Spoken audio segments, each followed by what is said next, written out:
नमस्कार, न्यूज़ 18 के special show चंद्र ग्रहण से सावधान में आपका स्वागत है। मैं हूं आपके साथ शिखा राणा। हिंदू धर्म में ग्रहण को सिर्फ खगोलीय घटना नहीं माना जाता, बल्कि इसे एक खास आध्यात्मिक समय समझा जाता है। मान्यता है कि जब ग्रहण लगता है तब वातावरण का असर थोड़ा अलग हो जाता है, इसलिए इस दौरान शादी विवाह या अन्य शुभ काम करने से बचा जाता है। ऐसा माना जाता है कि इस समय मन और शरीर पर भी प्रभाव पड़ सकता है। इसी प्रकार साल 2026 का दूसरा और आखिरी चंद्र ग्रहण 28 अगस्त को लगने जा रहा है। ये आंशिक चंद्र ग्रहण होगा। हालांकि ये ग्रहण भारत में दिखाई नहीं देगा, इसलिए यहाँ इसका सूतक काल भी मान्य नहीं होगा। ग्रहण का प्रभाव अदृश्य होने पर भी आकाशीय ऊर्जा के जरिए माना जाता है। ऐसे में कुछ राशियों को इस दौरान विशेष सावधानी बरतने की सलाह दी जाती है। इस दौरान कुछ उपाय भी जरूर करने की सलाह दी जाती है। चंद्र ग्रहण रक्षाबंधन के दिन लगने जा रहा है। ये साल का अंतिम चंद्र ग्रहण होगा, जो सावन पूर्णिमा तिथि को लगेगा। इस ग्रहण को लेकर आपके मन में भी कई सारे सवाल होंगे, तो इन्हीं सवालों पर चर्चा करने के लिए हमारे साथ बेहद खास मेहमान जुड़ी हुई हैं, जानी मानी ज्योतिष आचार्य Swati Ahluwalia ji. Ma'am, welcome to our show. धन्यवाद। तो स्वाति जी, सबसे पहले मैं आपसे यही जानना चाहूंगी कि इस साल का आखिरी चंद्र ग्रहण कब लगने जा रहा है? भारतीय समय के अनुसार इसका समय क्या होगा? जिस साल का दूसरा और अंतिम चंद्र ग्रहण 28 अगस्त 2026 को लगेगा। ये एक आंशिक चंद्र ग्रहण होगा। भारतीय समय के अनुसार ये सुबह 8:04 से शुरू होकर लगभग 11:22 तक रहेगा। ग्रहण का अधिकतम चरण सुबह लगभग 9:43 पर रहेगा। इस साल का पहला चंद्र ग्रहण 3 मार्च 2026 को लग चुका है, इसलिए 28 अगस्त का ग्रहण इस वर्ष का दूसरा और अंतिम चंद्र ग्रहण होगा। खास बात यह है कि इस ग्रहण रक्षाबंधन और श्रावण पूर्णिमा के दिन पड़ रहा है, इसलिए इस बार चंद्र ग्रहण को लेकर लोगों की दिलचस्पी और भी बढ़ गई है। स्वाति जी, सबसे बड़ा सवाल अब यही है कि 28 अगस्त को लगने वाला चंद्र ग्रहण क्या भारत में भी दिखाई देगा? जी नहीं, 28 अगस्त 2026 का चंद्र ग्रहण भारत में नहीं दिखाई देगा। इसका मुख्य कारण ये है कि भारत में उस समय दिन का समय होगा और चंद्रमा क्षितिज के नीचे रहेगा, इसलिए भारत में इस ग्रहण को देखा नहीं जा सकेगा। इसका मतलब ये भी है कि भारत में रहने वालों के लिए इस ग्रहण को लेकर किसी तरह की घबराने वाली स्थिति नहीं है। लेकिन क्योंकि ग्रहण रक्षाबंधन के दिन पड़ रहा है, इसलिए अगला महत्वपूर्ण सवाल आता है कि भारत में उसका सूतक काल मान्य होगा या नहीं। क्योंकि भारत में ग्रहण नहीं दिखेगा तो रक्षाबंधन का पर्व मना सकते हैं। तो स्वाति जी, अगर हम ग्रहण की बात करें और सूतक काल का सवाल ना आए, ऐसा तो हो ही नहीं सकता। इस बार जब चंद्र ग्रहण भारत में दिखाई नहीं देगा, तो क्या यहाँ सूतक काल भी मान्य होगा? जी, क्योंकि 28 अगस्त 2026 का चंद्र ग्रहण भारत में नहीं दिखाई देगा, इसलिए भारत में इसका सूतक काल मान्य नहीं माना जाएगा। धार्मिक परंपरा में सामान्यतः सूतक का विचार उस स्थान के संदर्भ में किया जाता है जहां ग्रहण दिखाई देता है, इसलिए भारत में रहने वाले लोगों को इस ग्रहण का कारण पूजा पाठ या दैनिक धार्मिक गतिविधियों पर किसी विशेष तरह की रोक रखने की आवश्यकता नहीं। और रक्षाबंधन के दिन भी बहनें बिना सूतक की चिंता किए अपनी पारंपरिक विधि से राखी भाइयों को बांध सकती है। तो स्वाति जी, ग्रहण को हमारी परंपरा में सिर्फ एक खगोलीय घटना नहीं, बल्कि साधना और आत्मचिंतन के समय के रूप में भी देखा जाता है। इस दौरान क्या करना शुभ माना जाता है? जी, धार्मिक और ज्योतिषीय मान्यताओं के अनुसार ग्रहण के समय व्यक्ति अपने मन को शांत रखने के लिए ईष्ट देव का मंत्र जाप, ध्यान और प्रार्थना कर सकता है। महामृत्युंजय मंत्र, गायत्री मंत्र या अपने इष्ट देव के मंत्र का जाप भी किया जा सकता है। कुछ लोग इस समय ध्यान और प्राणायाम करने को पसंद करते हैं ताकि मन को स्थिर रखा जा सके, लेकिन इसे डर या भय से जोड़कर देखने की आवश्यकता बिल्कुल नहीं है। खासकर इस बार भारत में ग्रहण दिखाई नहीं देगा, इसलिए यहाँ किसी विशेष धार्मिक अनिवार्यता की बात ही नहीं है। तो स्वाति जी, ग्रहण को लेकर कई तरह की मान्यताएं सुनने को मिलती है। ऐसे में किन बातों से बचने की परंपरा रही है? पारंपरिक मान्यताओं के अनुसार ग्रहण के दौरान अनावश्यक भोजन करना बहुत अधिक बाहरी गतिविधियों में व्यस्त रहना और मन को अशांत रखने वाले कामों से बचने की सलाह दी जाती है। कई परिवारों में इस समय को शांत रहकर प्रार्थना और साधना के लिए रखा जाता है। हालांकि ये समझना जरूरी है कि धार्मिक और पारंपरिक मान्यताएं हैं। 28 अगस्त का ग्रहण भारत में दिखाई ही नहीं देगा, इसलिए यहाँ इन नियमों को लेकर किसी भी तरीके का भय या अनावश्यक चिंता करने की जरूरत ही नहीं है। स्वाति जी, अब बात करेंगे कि ज्योतिषीय पक्ष की इस बार के चंद्र ग्रहण को लेकर कई खास संयोग भी चर्चा में हैं। आखिर इसकी वजह क्या है? जी, इस चंद्र ग्रहण को ज्योतिषीय दृष्टि से खास इसलिए माना जा रहा है क्योंकि ग्रहण के समय चंद्रमा कुंभ राशि में और शतभिषा नक्षत्र में रहेंगे। शतभिषा नक्षत्र का स्वामी राहु माना जाता है, जबकि कुंभ राशि के स्वामी शनि हैं। यानी यहाँ चंद्रमा पर शनि की राशि और राहु के नक्षत्र का संबंध बन रहा है। और वैदिक ज्योतिष में चंद्रमा को मन, भावनाओं और हमारी मानसिक स्थिति का कारक ग्रह माना जाता है। इसलिए जब चंद्रमा ग्रहण के प्रभाव में आता है तो ज्योतिषीय दृष्टि से इसे मन और भावनाओं के स्तर पर विशेष समय माना जाता है।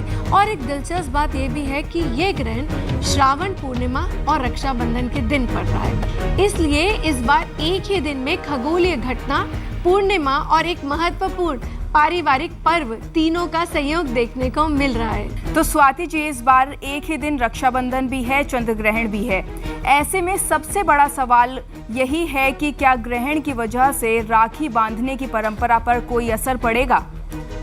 जी, इसको लेकर बिल्कुल घबराने की जरूरत ही नहीं है क्योंकि 28 अगस्त 2026 का चंद्र ग्रहण भारत में दिखाई नहीं देगा, इसलिए भारत में इसका सूतक काल भी मान्य नहीं होगा।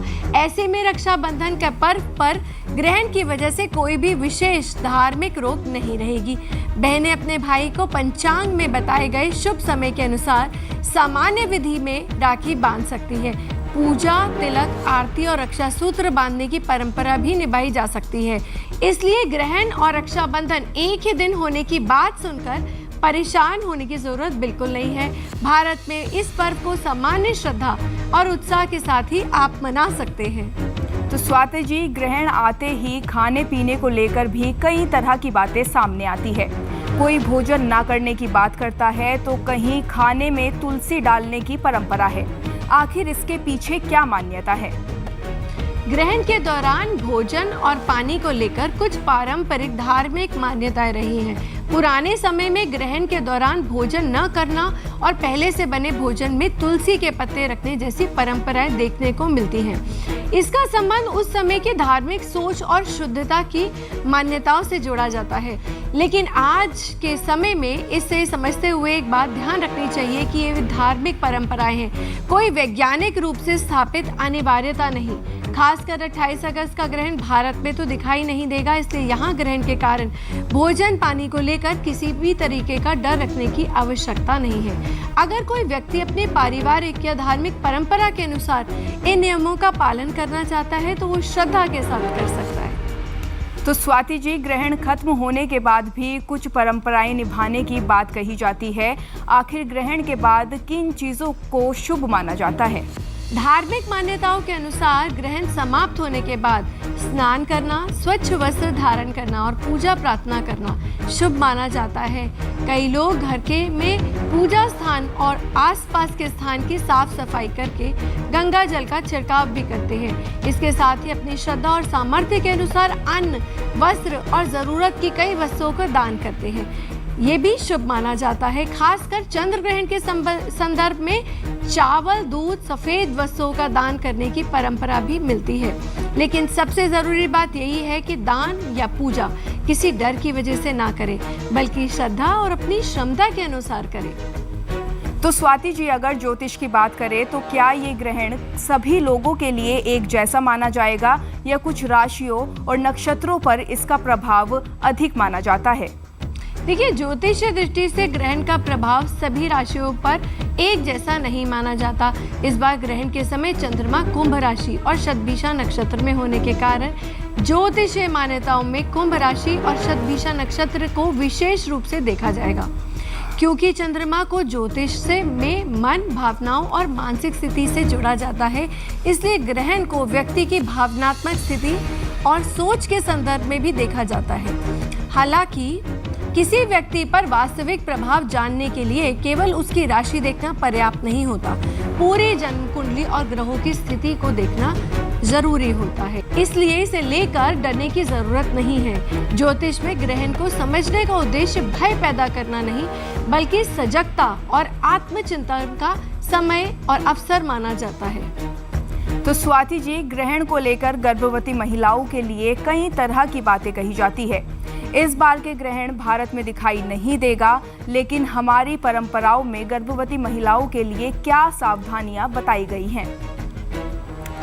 जी, इस विषय में हमारी परंपराओं में कुछ खास सावधानियां बताई जाती हैं, जैसे ग्रहण के दौरान सुई, कैंची या किसी नुकीली चीज का इस्तेमाल ना करना, सिलाई कढ़ाई से बचना और ज्यादा मेहनत ना करना। कई परिवारों में गर्भवती महिलाओं को उस समय रसोई के काम से दूर रहकर आराम करने की भी सलाह दी जाती है। इसके पीछे पारंपरिक सोच यही रहती है कि गर्भवती महिलाएं इस दौरान ज्यादा से ज्यादा शांत रहे, आराम करें और अपना ध्यान रखें। कुछ लोग इस समय भगवान का ध्यान या मंत्र जाप करने की भी सलाह देते हैं। और इस बार खास तौर पर 28 अगस्त को चंद्रग्रहण भारत में दिखाई नहीं देगा, इसलिए यहाँ गर्भवती महिलाओं को ग्रहण के नाम पर डरना या किसी चीज को लेकर तनाव लेने की जरूरत ही नहीं है। अपनी सेहत, आराम और डॉक्टर की सलाह को सबसे पहले रखें। तो स्वाति जी, अगर कोई व्यक्ति ग्रहण के समय पूजा पाठ या मंत्र जाप करना चाहे तो उसे किन मंत्रों का जाप करना चाहिए? ग्रहण के समय मंत्र जाप को हमारी परंपरा में विशेष महत्व दिया गया है। आप सबसे पहले अपने इष्ट देव के मंत्र का जाप कर सकते हैं, चंद्रमा से जुड़े मंत्र का जाप कर सकते हैं। ओम सोम सोमाय नमः का जाप किया जाता है।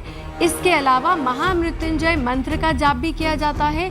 और मेरा मानना है कि मंत्र कोई भी हो, उसे शांत मन और श्रद्धा के साथ करना ज़्यादा महत्वपूर्ण है, क्योंकि इस बार ग्रहण भारत में नहीं दिखाई देगा, इसलिए यहाँ कोई भी अनिवार्य नियम मानने की ज़रूरत ही नहीं है। जी बिल्कुल स्वाति जी, अगर मैं आगे बात करूँ तो ग्रहण को लेकर पति पत्नी के रिश्तों और दाम्पत्य जीवन से जुड़ी भी कई बातें सुनने को मिलती है। क्या इसके पीछे कोई पारंपरिक मान्यता है? क्या चंद्र ग्रहण की रात पति पत्नी को अलग अलग सोना चाहिए? जी, कुछ पारंपरिक मान्यताओं में ग्रहण के समय दाम्पत्य संबंध बनाने से बचने की बात कही गई है। इसका संबंध उस समय का आध्यात्मिक साधना, संयम और मन को शांत रखने का समय के रूप में देखा जाना चाहिए, लेकिन इसे लेकर डर पैदा करना सही नहीं होगा। खासकर इस चंद्र ग्रहण को भारत में दृश्यता ही नहीं है, इसलिए इसे लेकर किसी तरीके की अनिवार्य पाबंदी की बात कर ही नहीं जा सकती। वैसे ज्योतिषीय शास्त्र के अनुसार चंद्र ग्रहण की रात पति पत्नी को संबंध बिल्कुल नहीं बनाना चाहिए और संभव हो तो अलग ही सोना चाहिए, क्योंकि शास्त्रों में इस समय को बेहद अशुभ और नकारात्मक ऊर्जा से जोड़ा जाता है। शास्त्रों में ग्रहण की रात को संबंध न बनाने की सबसे बड़ी वजह गर्भ धारण को रोकना है। यदि ग्रहण काल के दौरान या उस रात गर्भ ठहर जाए तो ज्योतिष के अनुसार पैदा होने वाली संतान शारीरिक या मानसिक रूप से कमजोर हो सकती है। मेरे हिसाब से ऐसे विषयों को समझते समय परंपरा और वैज्ञानिक तथ्य दोनों को अलग अलग समझना जरूरी है। किसी मान्यता को मानना व्यक्तिगत आस्था का विषय हो सकता है, लेकिन उसे डर का रूप नहीं लेना चाहिए। तो स्वाति जी, अब अगर हम राशियों की बात करें तो क्या इस ग्रहण को किसी खास राशि या नक्षत्र से ज्यादा संबंध बन रहा है? जी, ग्रहण के समय चंद्रमा कुंभ राशि और शतभिषा नक्षत्र में रहेगा, इसलिए ज्योतिषीय दृष्टि से कुंभ राशि और शतभिषा नक्षत्र को इस ग्रहण के संदर्भ में सबसे पहले देखा जाएगा।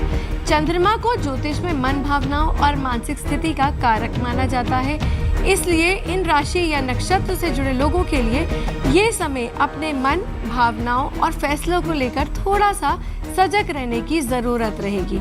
लेकिन यहाँ एक बात बहुत जरूरी है कि सिर्फ राशि देखकर किसी व्यक्ति के लिए अच्छा या कुछ बुरा परिणाम तय करना सही नहीं है। सही फलादेश के लिए पूरी जन्म कुंडली, ग्रहों की स्थिति देखना जरूरी होता है। जी बिल्कुल स्वाति जी, अब तक हमने ग्रहण के व्यक्तिगत प्रभाव और ज्योतिष पहलुओं की बात की, लेकिन जब कोई बड़ा खगोलीय घटनाक्रम होता है तो क्या उसका असर देश दुनिया के स्तर पर भी ज्योतिष में देखा जाता है? जी बिल्कुल, ज्योतिष में मैदानी ज्योतिष के माध्यम से ग्रहों की स्थिति और ग्रहण जैसी घटनाओं को देश विदेश के संदर्भ में भी देखा जाता है। इस बार खास बात यह है कि अगस्त में पहले 12 अगस्त को सूर्य ग्रहण और उसके करीब 16 दिन बाद 28 अगस्त को चंद्र ग्रहण हो रहा है। इसलिए ज्योतिषीय दृष्टि से यह पूरा समय काफी महत्वपूर्ण माना जा रहा है। चंद्र ग्रहण की बात करें तो इस समय चंद्रमा कुंभ राशि और शतभिषा नक्षत्र में रहेंगे। ज्योतिषीय मान्यताओं में कुंभ को समाज, सामूहिक व्यवस्था, तकनीकी को बड़े स्तर से बदलावों से जोड़ा जाता है। इसलिए इस तरह के ग्रहण को केवल व्यक्तिगत स्तर पर ही नहीं बल्कि सामूहिक और वैश्विक घटनाक्रम के संदर्भ में भी देखा जाता है। जी स्वाति जी, बिल्कुल। तो अब मैं आपसे जानना चाहूंगी कि चंद्र ग्रहण पर राशि अनुसार क्या उपाय हमें करने चाहिए। देखिए, मेष राशि वालों के लिए शिवलिंग पर जल चढ़ाएं और ओम नमः शिवाय का जाप करें। वृषभ राशि वाले सफेद वस्तु या चावल का दान करें और चंद्र मंत्र का जाप करें। मिथुन राशि वाले जरूरतमंद को हरी मूंग का दान करें और गणेश जी की पूजा करें। कर्क राशि वालों के लिए चंद्रमा से संबंधित होने के कारण चांदी या चावल का दान विशेष रूप से किया जा सकता है। सिंह राशि सूर्य को जल अर्पित करें और आदित्य हृदय स्रोत सूर्य मंत्र का पाठ करें। कन्या राशि वाले हरी मूंग या हरे वस्त्र का दान करें और विष्णु मंत्र का जाप करें। तुला राशि वाले सफेद मिठाई या चावल का दान करें और माँ लक्ष्मी की पूजा करें। वृश्चिक राशि वाले महामृत्युंजय मंत्र का जाप करें और जरूरतमंद को भोजन कराएं। धनु राशि वाले पीली दाल या हल्दी का दान करें और गुरु या विष्णु जी की उपासना करें। मकर राशि वाले तिल या काले वस्त्र का दान करें और ओम शन शनिश्चराय नमः का जाप करें। कुंभ राशि वाले यह ग्रहण कुंभ राशि से जोड़ा जा रहा है, इसलिए शिव आराधना, महामृत्युंजय मंत्र और जरूरतमंद को दान अविशेष रूप से करें। मीन राशि वालों के लिए चावल, दूध या सफेद वस्तु का दान करें और भगवान विष्णु की पूजा करें। जी, तो स्वाति जी, इस पूरे चंद्र ग्रहण को लेकर आपकी तरफ से दर्शकों के लिए आखिरी संदेश क्या होगा? मैं बस यही कहना चाहूंगी कि ग्रहण को हमेशा डर की नज़र से देखने की ज़रूरत नहीं है। ग्रहण एक खगोलीय घटना है, लेकिन हमारी परंपराओं में ऐसे समय को भीतर की ओर देखने का, मन को शांत रखने का और अपनी ऊर्जा को सकारात्मकता की दिशा देने का एक अवसर माना गया है। खासकर जब हम सूर्य ग्रहण और चंद्र ग्रहण जैसे समय की बात करते हैं तो ज्योतिष्य में सूर्य को आत्मविश्वास और चेतना से, जबकि चंद्रमा को मन और भावनाओं से जोड़ा जाता है। इसलिए ऐसे समय में पूजा पाठ, ध्यान, मंत्र, जाप के अनुसार और अपनी क्षमता के अनुसार दान पुण्य करना शुभ माना जाता है। और इस बार तो रक्षाबंधन भी इसी पूर्णिमा के दिन है, इसलिए मेरे लिए इसका सबसे सुंदर संदेश यही है कि हम केवल ग्रहण या उसके प्रभाव की चिंता ना करें, बल्कि अपने रिश्तों में भी थोड़ी रोशनी लेकर आए। भाई बहन के रिश्ते में प्यार हो, सम्मान हो, एक दूसरे के साथ हो और एक दूसरे के सपनों को आगे बढ़ाने की भावना हो। ग्रहण बाहर की रोशनी को कुछ समय के लिए ढक जरूर सकता है, लेकिन हमें अपने भीतर की रोशनी को कभी कम नहीं होना देना चाहिए। बस इसी सकारात्मक भाव के साथ आप सभी को रक्षाबंधन की बहुत बहुत शुभकामनाएं। जी स्वाति जी, आपका बहुत बहुत धन्यवाद इतनी महत्वपूर्ण जानकारी हमारे साथ साझा करने के लिए। आशा है हमारे दर्शकों को भी आज का हमारा ये विषय काफ़ी पसंद आया होगा और आशा है आप भी इस रक्षाबंधन पर चंद्र ग्रहण की चिंता के बिना रक्षाबंधन का पर्व अच्छे से मना पाएंगे। फिलहाल के लिए इतना ही। आप देखते रहिए न्यूज़ 18। नमस्कार।